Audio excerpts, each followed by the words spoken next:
Laissez-moi vous introduire, s'il vous plaît, gérant d'artistes de Loud, Rhymes, David Lee, Karma, Chachou. Écoute, c'est un gars rempli de talent. Il fait partie de Joe Ride Records. Please, Carlos est avec nous, Montréal. Hey, what's up? Ça va bien, ça va bien, toi? Comment ça va, frérot? Merci d'être venu, hein, on apprécie. Merci de me recevoir. On sait que ton horaire est busy. un petit peu plus que nous, là, mais ouais. I don't know. Do you sleep? I try. Non, j'aime bien dormir. Je suis un vrai taureau. On m'a dit que les taureaux, c'est des pantouflards à love sleeping, mais je vois comme un petit luxe par le temps qui court. Définitivement. Carlos, écoute, on t'a invité pour une raison. T'es une personne qui fait bouger la ville. T'es une personne qui travaille fort en arrière d'artistes. OK? C'est pas facile, mais t'es là ce soir pour nous en parler davantage parce qu'on veut tout savoir. Joe Ride Records, comment ça a commencé? Comment t'es devenu aujourd'hui Carlos que tu es? J'aime ça y aller comme ça, moi. J'aime ça. Celle-là était dramatique. C'était dramatique, cette musique. Il y a une production, j'entendais l'orchestration. I guess, pour vrai, la question, il faudrait la poser à ma mère, I guess, même. Le rap, il a commencé, for reals, il a commencé quand j'avais 11-12 ans. Et j'avais cop un magazine à l'époque qui n'existe plus. Qui s'appelait Rap Pages. Oh, ok. Ouais, qui était. En fait, c'était le même. C'est le même éditeur que Hustler Magazine. Oh, ouais. Ouais, Larry Flint. Donc, tu peux t'imaginer que la revue de rap en question, elle était grimy, elle était vraiment edgy. Tu sais, c'était pas de Source, c'était pas Double XL. C'était vraiment beaucoup plus straightforward, puis c'était très West Coast. Okay. Ça, c'était mon shit depuis le début. Puis c'est là que le rêve est né, parce qu'en lisant des entrevues de tout le independent rap du West Coast, cette idée-là, elle a surgi dans ma tête. Je dis, I can do that. Puis j'étais déjà un grand fan de rap. Puis je sais pas, juste le modèle m'a fasciné. Puis je dis, I want to do that one day. Puis j'avais comme le rêve de bâtir mon modèle, puis d'avoir un label indépendant. C'est ça, it's been 20-some years in the making. Ouais. Puis, juste une question, avant de revenir sur une lignée de questions. Tu sais, il y a toujours eu des artistes à Montréal, mais je vois que dernièrement, ça s'organise beaucoup plus qu'avant. Est-ce que c'est quelque chose, quand tu dis que tu rêvais à ça il y a 20 ans ou quoi que ce soit, est-ce que c'est quelque chose que tu avais remarqué, que tu disais que ça devait changer ou quoi que ce soit? En fait, tu vois, c'était surtout le manque de moyens à la base qui était nécessaire. Puis la première chose qui manque lorsque t'as pas les ressources nécessaires, avant l'argent, avant tout ça, c'est vraiment le knowledge.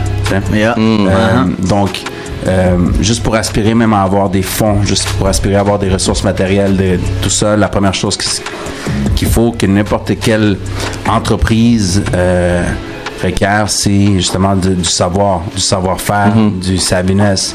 Puis c'est ça qui manquait à l'époque. Puis je me souviens quand tous mes boys et moi-même, y compris, on faisait du rap et tout ça, puis c'était vraiment un hobby.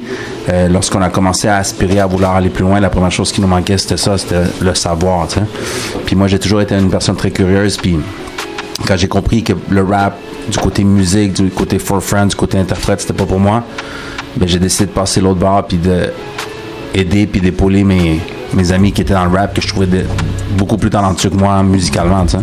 Fait que comme je suis une personne très compétitive, je dis je fais un X sur le rap au niveau être interprète, au niveau devant de la caméra, mais je pense que je peux vraiment backer mes boys. Fait que c'est à ce niveau-là la première chose que j'ai compris, c'est qu'il fallait que quelqu'un apprenne.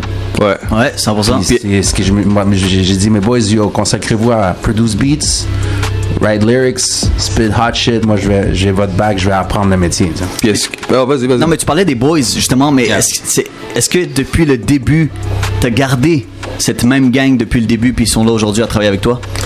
Non, évidemment que la gang, elle a pris toutes sortes de formes, mais il y a un gars avec qui je marche épaule à épaule depuis way back. C'est mon frère d'une autre mère, d'un autre père, c'est mon boy Karma.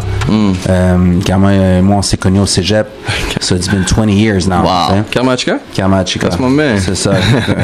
Mon bro Karm. Puis d'ailleurs, a lot of people don't know this, mais Karm, c'est le fondateur de Joe Ride Records. OK. C'est ce qu'on voulait savoir, bro. C'est ce qu'on voulait savoir aujourd'hui. On voulait tout savoir sur Joe Ride. Mais justement, donc c'est toi et lui, ou c'est comme tu le dis, c'est lui qui a commencé? Ouais, c'est ça, c'est qu'on s'est connus au cégep, les deux on faisait du rap, puis à ce moment-là on n'était même pas tellement homeboys, on se croisait dans les trucs de rap et tout. Puis avec le temps, ben, lui, il en est venu à faire des projets avec des amis connexes, puis tout ça, puis les années ont passé, puis autour de 2004-2005, il a commencé vraiment à travailler vraiment sérieusement sur un projet, son premier album, The Burbs, qui est paru en juin 2005, puis quand j'ai entendu le shit en early 2004, il était en train de le faire, j'ai flip. Ouais, he's a really, really good artist. J'ai vraiment flip, j'ai dit, this is something else, c'est vraiment dope. Il avait atteint un niveau pour ce qu'on était à ce moment-là en tant que jeunes artisans du rap, il avait atteint un niveau supérieur, tu sais. Puis le projet était vraiment bien produit et tout, fait que ça m'avait fasciné. Je dis, yo, I have all these ideas que j'accumule depuis des années. Tu sais, laisse-moi mettre l'épaule à la roue puis vous aider avec le processus de, market le stuff, parce qu'il y avait l'album, il n'y avait pas de plan derrière. OK. Fait que je suis arrivé, je dis, yo, let's do it. Puis c'est à partir de ce moment-là qu'on a vraiment commencé à roll together. Fait qu'autour de fin 2004, début 2005. Yeah. C'est un peu l'history, tu sais. So, juste pour fast forward un peu, dernièrement, on a eu Loud au Centre Bell. Comment, tu sais, on peut parler de plusieurs choses. Moi, je veux savoir comment ça a été, comment toi, derrière la scène, t'as vu que ça a été... Un succès. Non, pas que ça a été un succès, mais comment est-ce que les gens de l'industrie du Québec ont accueilli ça? Ouais. Un rappeur au Centre Bell. Avec le petit rire, j'aime ça. J'aime ça, Carlos. Parce que je pense que premièrement, ce qu'il faut admettre dans tout ça, c'est qu'il n'y a pas beaucoup d'artistes dans la musique de tout genre qui font le Centre Bell au Québec. Au Québec, ouais. Faudrait que je vérifie, puis ça fait plusieurs fois que il faut que je me rappelle de vérifier l'information, mais on m'a dit que Loud, c'était le 17e Québécois à faire le Forum ou le Centre Bell. Le Forum ou le Centre Bell? Way back, là. That's crazy. Donc, tu sais, ça comprend évidemment Céline Dion, ça comprend tous ces grands artistes-là qui sont passés là avant lui, Marie-Mé qui en a fait je sais plus combien. Puis plein d'autres, là, même au temps du Forum, mais... Et 2 soirées en plus, là. C'est ça. 2 soirées. Sold out. Pour vrai, c'était incroyable. Moi, j'ai eu la chance d'assister à ça. C'était incroyable, bro. C'était incroyable. Pour vrai, on le sentait. On était fiers de supporter. En plus que Québécois qui est là, puis écoute, ça a fait l'histoire. Ça a fait vraiment l'histoire du Québec. C'était un peu ça le but de tout ça. C'était un statement pour nous, parce que on se le cachera pas, lorsque tu arrives avec des productions comme ça, où ce que tu essaies de... du moins at some level de compétitionner avec ce qui se fait venu de l'extérieur, tu sais, surtout dans le rap américain, c'est très très très cher, c'est très très coûteux comme processus, puis en bout de ligne c'est 15 000 billets vendus. Si on avait vendu 15 000 billets dans un MTLUS, on aurait fait beaucoup plus de bread, tu comprends? Mais at the end of the day, le but, l'objectif derrière tout ça, c'était de placer la barre très haute au niveau créatif, au niveau production, puis de démontrer à l'ensemble de l'industrie que maintenant les labels de rap au Québec, on est rendu là. On est rendu à un niveau de professionnalisme parce que on n'a rien à envier à personne. Moi, je step dans n'importe quelle pièce avec n'importe qui aujourd'hui, puis je le regarde dans le blanc des yeux, puis j'ai pas... Be proud. Be proud. You get the looks? Yeah. I don't know, like, moi je sens qu'il y a du monde qui perçoivent notre venue comme... I hope for them qu'ils le voient d'un bon œil, puis qu'ils sont capables de renouveler un petit peu ce que le Québec has been lacking for so many years. C'est que, tu sais, on est dans une culture musicale qui est un petit peu archaïque, un peu dinosaure, tu sais. La culture musicale au Québec, à mon avis, se doit de se réinventer, de se poser des questions sur ce qui la transporte depuis si longtemps. Mais évidemment, ça, c'est un regard d'un gars de Montréal qui vient d'ailleurs avec un passé, évidemment, de parents immigrants, tout ça. Donc, mon regard est porté automatiquement vers l'extérieur, vers l'international. Je peux pas blâmer des gens qui vivent au fin fond du Québec d'avoir une pensée ou une vision différente de la mienne. J'ai pas ce snobisme-là. Évidemment, à travers mes lunettes, je vois le monde comme mes yeux le perçoivent, mais j'ai pas à exiger ça de qui que ce soit. Fait que si le Québec à ce retard-là, they feel good with it, c'est correct. T'sais. I don't see it that way. Moi, je pense qu'il faut évoluer puis il faut continuer à aller vers l'avant. C'est pour ça que je me dis tout le temps que je suis un manager puis un producer de Montréal, tu sais. C'est pas que be proud, bro. C'est pas que je veux genre cracher sur le Québec per se, c'est pas ça du tout, c'est pas une affaire de dualité Québec-Montréal, c'est juste que Montréal a une fibre, a une couleur, there's something different in the city. Puis c'est pas seulement au niveau du Québec ou du Canada ou de l'Amérique du Nord, c'est mondial. C'est très mondial, ouais. Montréal, c'est une ville très très particulière, puis je suis proud de faire partie de cette éclosion artistique-là montréalaise. Paris, tu sais, tu peux pas comparer un Loud à un Rhymes, mais pour moi, il y a un dénominateur commun qui est peut-être pas si évident aux yeux de tout le monde, mais pour moi, il est là. Puis c'est ça que je recherche. Puis quand je choisis les gars avec qui je veux roll, parce que je dis jamais les gars que je veux signer, c'est pas ça. C'est vraiment les gars avec qui je veux qu'ils m'accordent leur confiance et vice-versa. Puis donc, je veux qu'on crée un squad. Je leur demande pas d'être des meilleurs amis dans la vie. Everybody has their life and stuff, mais comme ce que je veux, c'est que ils comprennent pourquoi on est là puis pourquoi on coexiste dans cet écosystème-là qui est celui du label, tu vois. Puis tous ces gars-là qui m'accordent leur confiance puis que ils croient en la vision puis qu'ils savent que moi je crois en leur vision, pour moi c'est quelque chose qui m'accompagne tous les jours, puis c'est pour ça que je le fais plus que le bread, plus que everything else. C'est vraiment parce que je roll avec des gens avec qui je suis bien, avec qui je coexiste bien, puis qui amène quelque chose d'important dans ma vie, ce plaisir de me lever à chaque matin puis de contribuer à mon rêve et au leur, tu sais. Ben, juste une petite question. Je me rappelle, Chachou était avec Fool's Gold. Je sais pas si c'était un signé en tant qu'artiste ou un management deal. Comment est-ce qu'il est venu vers vous? Non, en fait, c'est l'inverse. OK. En fait, nous, Chachou, on l'a signé c'est le premier artiste après Karma qu'on a signé. OK. Et justement, dans le développement parce que Joe Ride Records, avant, c'était Silence d'Or. OK. Il était signé avec nous, mais moi, j'ai jamais été un gars qui cherche nécessairement à shine à travers le nom, les affaires de titre, le président, all that bullshit. Moi, je m'en fous. Get the job done. Tout ce que je voulais, c'est que mon bro, il peut shine, tu comprends? Ouais. Puis un jour, on a reçu un call d'Alain, A-Track. Ouais. Puis, il a entendu à travers P-Tug de Chromeo, il avait entendu du Chachou, il avait Flip nous a appelé, il dit yo, I love your music, comment on peut travailler ensemble. Puis lui était signé chez nous, puis nous on a fait yo, let's license this music. Puis en ayant cet appui-là du label Fool's Gold de New York, tout ça, ça nous a permis de expand, tu comprends, d'aller plus loin. Puis nous, ça nous a appris plein de choses sur le métier, sur le fait d'internationaliser la musique, de s'exporter. Puis c'est comme ça qu'on en est venu à travailler avec Fool's Gold. Mais Chachou a toujours été signé chez nous, management, production et tout. Et les projets, on a licencié 3 projets au total. Through the Night, Power Funk, puis Street X. Mais il n'a jamais été signé chez Fool's Gold. En fait, c'est Joe Ride ou Silence d'Or qui avait un deal avec Fool's Gold pour Chachou. OK, dope. Yeah. OK, mais c'est le fun parce que ça fait que continuer parce qu'il va y avoir d'autres artistes qui vont avoir l'honneur de participer, right? Ouais, ben écoute, on est toujours à la recherche du new thing, de la perle rare, des trucs qui me font flip. Moi, ben, je sais pas si t'as remarqué que j'ai une petite façon d'avoir un peu d'exclusivité, tu comprends? Je voulais savoir qu'est-ce que... Je l'ai dit doucement d'une façon, mais... J'ai lu entre les lignes. Puis je sais que tu recherches ça depuis le début. Anyway, so, don't worry, I'll get there, mais... le label expand, puis tu sais, comme je disais, j'ai vraiment cette vision d'avoir une espèce de super team, là. Yes. And you got a super team, bro. I think so, I really think so. Puis je pense que vraiment, on n'est pas le label en ce moment qui a fait le plus de sorties ou whatever, puis je vois toutes sortes de yada around, people claiming shit. I don't claim nothing. La seule chose que je peux claim, c'est que on est the hardest working team. That's it. Puis I really think that on est le team qui représente le mieux Montréal, tu comprends? Bien dit. So, on a tellement été pris dans la croissance de la boîte dans les 2 dernières années avec l'explosion de Loud. Mais quelle année que vous avez eu ça? Quelle année?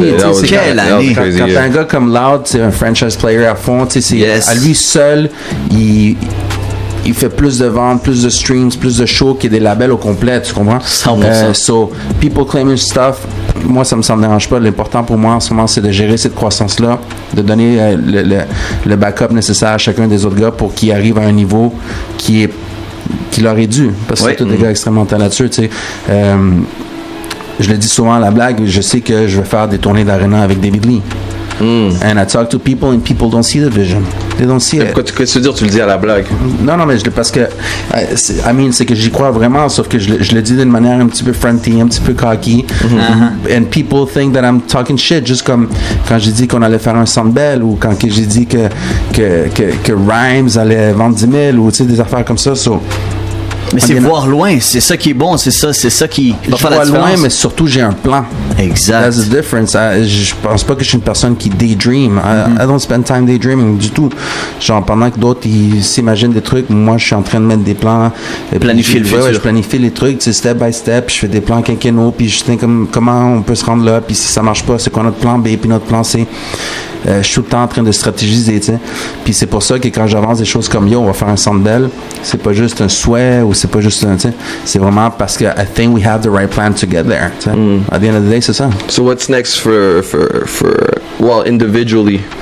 Peut-être pas name by name, artiste par Parce que artiste, nous, but what's next? on suit tous les artistes, pour vrai, puis écoute, on veut toutes les avoir, parce que, écoute, David Lee, justement, parce qu'il est parti, ils sont en tournée en ce moment? Ouais, ben les là, gars sont en tournée, hein? On vient de revenir de ouais. tourner avec Gaspésie. David Lee accompagne Loud en première partie depuis un bout. Ouais. Ok. Tu sais, pour David Lee, pour moi, c'est de l'exporter. Évidemment, étant un rappeur anglophone, je exporte Super du Québec. talentueux, bro. Les Super talentueux. États-Unis, c'est pas mon main target. Il y a un marché anglophone partout sur Terre qui va bien au-delà des States. Ce qui est l'erreur de beaucoup de. Oui, je visais d'artistes, ouais. les États-Unis, c'est un marché exportateur de rap. C'est le mecca du rap. Je vois pas ça comme le seul marché potentiel. Tu sais. Tu peux passer par l'Allemagne, tu peux passer par l'Australie, tu peux passer par l'Afrique du Sud, tu peux passer par toute l'Asie, la Corée, tu peux passer par UK. All those places ont un bassin de population, des gens qui sont intéressés à recevoir du rap anglophone qui n'est pas nécessairement américain.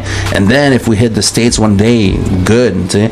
Mais pour l'instant, c'est pas du tout mon main concern. Chachou, je pense que c'est un des best producers à Montréal, performer as well. Il a été un peu dormant dans les derniers temps parce qu'il s'est beaucoup consacré à faire la musique pour d'autres. I think he should be back on top anytime soon. Karma travaille sur un projet anglophone que je sais que that project is amazing, puis je pense que ça va faire du bruit. Évidemment, pour Loud, c'est continuer à expander en Europe, dans l'Europe francophone. Il y a une grosse tournée qui s'en vient pour lui, hein? On part dans 10 jours, on fait 7 dates en 11 jours, puis on y va avec Rhymes once again. Donc c'est t'accompagnes tous tes artistes partout où ils vont? Le plus souvent possible, le plus souvent possible, évidemment. Souvent, on a des double, triple, quadruple bookings. Ouais, faut qu'on pas diviser en deux. On sépare le team. Mais dans des gros comme ça, où tu vois là, il y a Rhymes et Chachou et Loud sur le tour, so obviously I'm there. Surtout que notre développement en France passe par beaucoup de travail one-on-one avec les différents intervenants. Donc, c'est important que je sois là. Ma présence est requise. Mais au niveau label aussi, on commence à expandre vers le marché latino-américain. J'ai vu que vous jouiez du bon urban Latin shit. Yes. So, évidemment, avec mon background, c'est quelque chose que you're aiming at that? Totalement. Puis il y a du talent latino-américain à Montréal très fort. Puis il y en a en je veux continuer à justement mettre l'épaule à la roue dans ça, dans cette idée d'internationalisation. Puis comme je comprends évidemment la musique en espagnol, je me le permets, tu vois. Donc ça, c'est un autre objectif, c'est de continuer de trouver le moyen d'expand out of Montreal du côté anglophone. Il n'y a pas d'artiste anglophone montréalais encore qui a vraiment make it that big. I mean, my boy Bless did it 20 years ago, tu sais. Mais après ça, il y a eu comme beaucoup de vides. Évidemment, il y a des gars qui réussissent à avoir des mini-percées à gauche et à droite. I hope Zach Zoya is going to be big because that dude is amazing. Mais à part ça, il n'y a pas eu encore d'éclosion anglo 100%. De Montréal. Mais ça s'en vient, on le sent. Je pense que David Lee he has something. Donc ça, c'est du côté anglo, du côté européen de la francophonie. Évidemment, on veut développer le label là-bas, mais aussi après, il y a le côté latino, là, comme à même la shit. Je pense que c'est un genre qu'on dort beaucoup là-dessus à Montréal. Mais écoute, en ce moment, il y a des featuring espagnols, anglais, français, ça joue de tout. Puis ça fait le tour du monde, tu sais. Oui, tout le monde. C'est number one music in the world right now. Oui, exact. Le monde ne comprenne pas l'espagnol, puis ils sont en train de jam sur les beats. Puis c'est incroyable, c'est ça la beauté de l'espagnol. C'est hot, bro. Yeah, it's the sexiest looking language. Oh, that's it, bro. That's all, bro. Of course, bro. Bro, rapidement, on peut te suivre sur Instagram, Losito MTL, right? Yeah, that's my little life, though. C'est comme on aime ça, bro. He's like, follow my artist. Puis rapidement. Open the videos. Puis rapidement dans ta bio, écoute, on en a pas parlé, mais t'as précisé, puis t'as écrit magicien mentaliste. Yeah. Il fallait que je te pose la question. On veut savoir parce que nous, au warm-up, tous les jeudis soirs, on a un mentaliste qui est avec nous, Édouard Gébraël. Puis tu vas le rencontrer dans quelques instants. J'ai hâte de voir ça. Mais je veux que tu nous parles de ce petit côté de toi, mentaliste, magicien. Shit. Yo, on veut savoir. For real, as a kid, j'avais 3 rêves. C'était soit d'être joueur de hockey professionnel. For real. C'était number one, though. Ensuite, je voulais vraiment être magicien professionnel. Puis il y avait le rap thing, évidemment, mais c'est le rap qui amenait les femmes, so j'ai opté pour le choix, bro.